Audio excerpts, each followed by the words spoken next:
ओम अज्ञानतिमिरान्धस्य ज्ञानाञ्जनशलाकया चक्षुरुन्मीलितं येन तस्मै श्रीगुरुवे नमः। हरे कृष्णा। आज हम आपको एक ऐसी कथा बताने जा रहे हैं जो वास्तव में एक सत्य घटना है और भारत के उड़ीसा नामक राज्य में हुई है। आप सब ने सुना होगा कि वहाँ पर एक साक्षी गोपाल का मंदिर है। तो साक्षी भगवान साक्षी कैसे बने, इसकी घटना बड़ी रोचक और रोमांचकारी है। एक बार दो ब्राह्मण, जिनमें से एक वृद्ध था और एक युवा था, उड़ीसा से वृंदावन की यात्रा पर निकले। उन दिनों रेलगाड़ियां तो थी नहीं, यातायात के साधन बहुत कम थे, आने जाने में बहुत समय लगता था और बहुत कष्ट भी उठाना पड़ता था। तो युवक और वृद्ध दोनों उस यात्रा पर निकल पड़े। यात्रा बहुत लंबी थी और यात्रियों को अनेक कष्ट उठाने पड़ते थे। वृद्ध व्यक्ति युवक का अत्यंत कृतज्ञ था, बहुत ही एहसानमंद था, क्योंकि उस युवक ने वृद्ध की यात्रा में बहुत सहायता की थी। श्री वृंदावन पहुंचने पर उसने कहा, हे युवक, तुमने मेरी बहुत सेवा की है, मैं तुम्हारा अत्यंत एहसानमंद हूँ। मैं चाहता हूँ कि तुम्हारी इस सेवा के बदले मैं तुम्हें कुछ पुरस्कार दूँ। उस युवक ने कहा, महाशय, आप मेरे पिता के समान हैं, आपकी सेवा करना मेरा कर्तव्य है, मुझे कोई पुरस्कार नहीं चाहिए। लेकिन उस वृद्ध पुरुष ने हठ किया, नहीं, मैं तुम्हारा अत्यंत कृतज्ञ हूँ, मैं तुम्हें पुरस्कार अवश्य दूंगा। तब उस वृद्ध ने उस युवक से अपनी पुत्री का विवाह करने का वचन दे दिया। ये वृद्ध पुरुष अत्यंत धनी था और वो युवक विद्वान ब्राह्मण होते हुए भी अत्यंत निर्धन था। अतः युवक ने इस बात पर विचार करते हुए फिर से कहा कि आप ये वचन ना दें, क्योंकि आपका परिवार इस बात पर कभी सहमत नहीं होगा। मैं इतना गरीब हूं, आप इतने कुलीन हैं, समृद्ध हैं, अतः ये विवाह बिल्कुल भी संभव नहीं है और श्री विग्रह के समक्ष इस प्रकार का वचन देना ठीक नहीं है, क्योंकि अगर ये वचन पूरा नहीं हुआ तो अनर्थ हो सकता है। ये वार्तालाप वृद्ध और युवक के बीच गोपाल कृष्ण के श्री विग्रह के समक्ष हो रहा था और वो युवक चिंतित था कि कहीं श्री विग्रह का अपमान ना हो जाए। फिर भी युवक के तर्कों के बावजूद वृद्ध पुरुष विवाह की बात पर अड़ा रहा।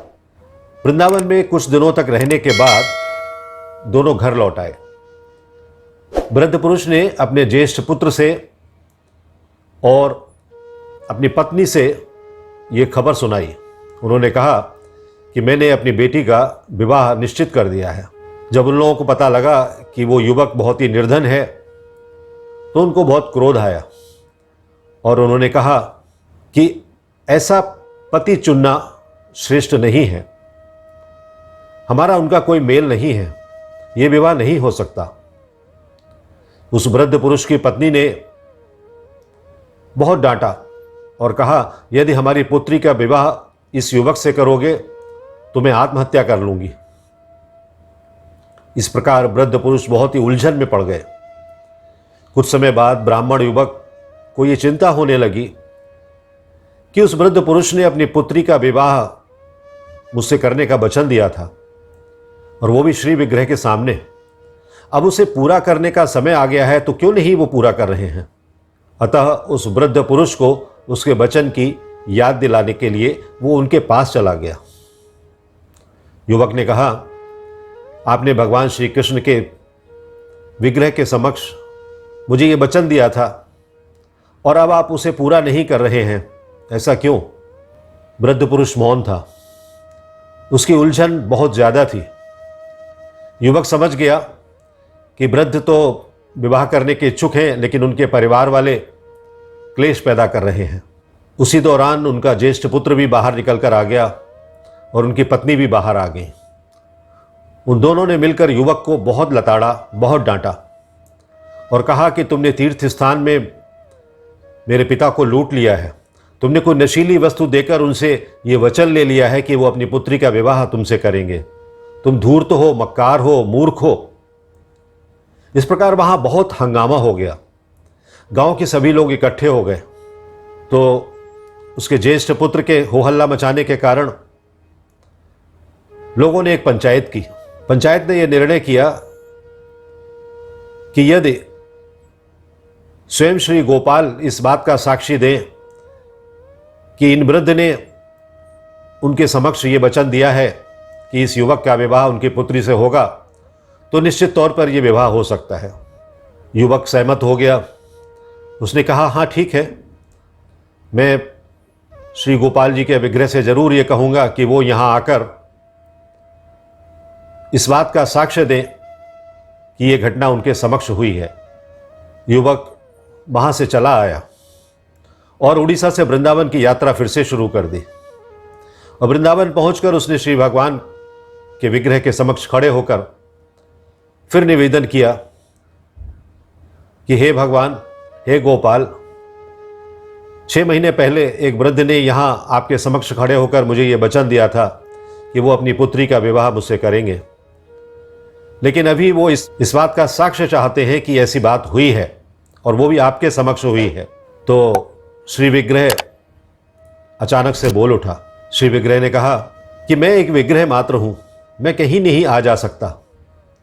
तो युवक ने उत्तर दिया कि अगर श्री विग्रह बोल सकता है तो श्री विग्रह चल भी सकता है। अंत में श्री विग्रह ने कहा, अच्छा तो मुझे तुम्हारे साथ चलना ही होगा, किंतु एक शर्त है, तुम किसी भी दशा में मुझे देखने के लिए पीछे नहीं मुड़ोगे। मैं तुम्हारे पीछे चलूंगा और तुम मेरे नूपुरों की ध्वनि से जान सकोगे कि मैं आ रहा हूं। आपको धैर्य रखना होगा, मैं आपके पीछे पीछे आऊंगा, आप कभी पीछे मुड़कर नहीं देखेंगे। अगर आपने पीछे मुड़कर देखा तो जहां आप मुझे देखेंगे वहीं मैं खड़ा हो जाऊंगा और फिर मैं वहां से कभी नहीं हिलूंगा। युवक ने कहा, ठीक है, मुझे यह शर्त मंजूर है। युवक ने बात मान ली और वे दूसरे नगर को जाने के लिए वृंदावन से चल पड़े। जब यात्रा पूरी होने को थी, वे उस युवक के गांव में प्रवेश करने ही वाले थे कि युवक को ऐसा एहसास हुआ कि नूपुरों की ध्वनि अब नहीं आ रही है। उसे चिंता हो गई, अरे कृष्ण कहाँ गए, गोपाल कहाँ गए, मेरा कान्हा कहाँ गया। धैर्य न धर सकने के कारण उसने पीछे मुड़कर देख ही लिया। उसने पाया कि श्री विग्रह स्थिर एक जगह पर खड़े हुए हैं। चूंकि उसने पीछे मुड़कर देख लिया था, इसलिए अब श्री विग्रह आगे जाने वाले नहीं थे। वो तुरंत दौड़कर नगर में पहुंचा और सभी लोगों को बुलाया और कहा कि चलो देखो, मैं कृष्ण को, मैं गोपाल को, मैं कान्हा को यहां लेकर आया हूं। सब लोग स्तंभित हो गए, आश्चर्यचकित हो गए कि इतना बड़ा श्री विग्रह वृंदावन से यहां तक कैसे चलकर आ सकता है। उन्होंने जाकर देखा तो साक्षात भगवान वहां खड़े हुए थे। श्री विग्रह का स्वरूप बहुत ही आकर्षक था। उसी समय सभी गांव वालों ने यह संकल्प लिया कि वो यहां गोपाल जी का एक मंदिर बनाएंगे और उस युवक की भक्ति, निष्ठा और आदर्श स्वरूप देखते हुए वृद्ध के पुत्र ने, उनकी पत्नी ने, सभी ने इस बात पर सहमति व्यक्त की कि हम अपनी पुत्री का विवाह आपसे अवश्य करेंगे। और इस तरह उस कन्या का विवाह युवक के साथ हो गया। अतः हमें निष्कर्ष निकालना चाहिए कि ईश्वर सर्वत्र हैं। वे अपने श्री विग्रह में भी हैं और अपनी छवि में भी हैं। वे किसी वृक्ष में भी हैं, वे वायु में भी हैं, वे जल में भी हैं। हमें हर जगह उनकी उपस्थिति का अनुभव होना चाहिए और यह अनुभव तभी हो सकता है जब हम पूरी तरह से कृष्ण भावनामृत में लीन हो जाएं। तो उड़ीसा में उस स्थान का नाम है साक्षी गोपाल। आज भी उस गांव में रेलवे स्टेशन है साक्षी गोपाल नाम से ही, और सभी रेलगाड़ियां जो कि पुरी की ओर जाती हैं वो उस गांव से होकर गुजरती हैं। साक्षी गोपाल का मंदिर बहुत ही भव्य है, दिव्य है, और भगवान आज भी वहाँ खड़े होकर इस बात की साक्षी देते हैं, इस बात की एविडेंस देते हैं, इस बात की गवाही देते हैं कि अगर आप मुझ में पूर्ण विश्वास करेंगे, मेरे में पूरी निष्ठा रखेंगे, तो निश्चित तौर पर मैं हमेशा आपके साथ रहूँगा। भगवान ने ये सत्य करके दिखाया है और इसी का प्रतीक है ये कथा। हरे कृष्णा कृष्ण कृष्णा हरे हरे, हरे राम राम राम हरे हरे। हरे कृष्णा। यदि आपको यह वीडियो पसंद आया हो तो लाइक करें और अपने मित्रों तथा संबंधियों के साथ शेयर करें। ऐसे ही अन्य वीडियोस के लिए हमारा चैनल सब्सक्राइब करें और बेल आइकन दबाना ना भूलें।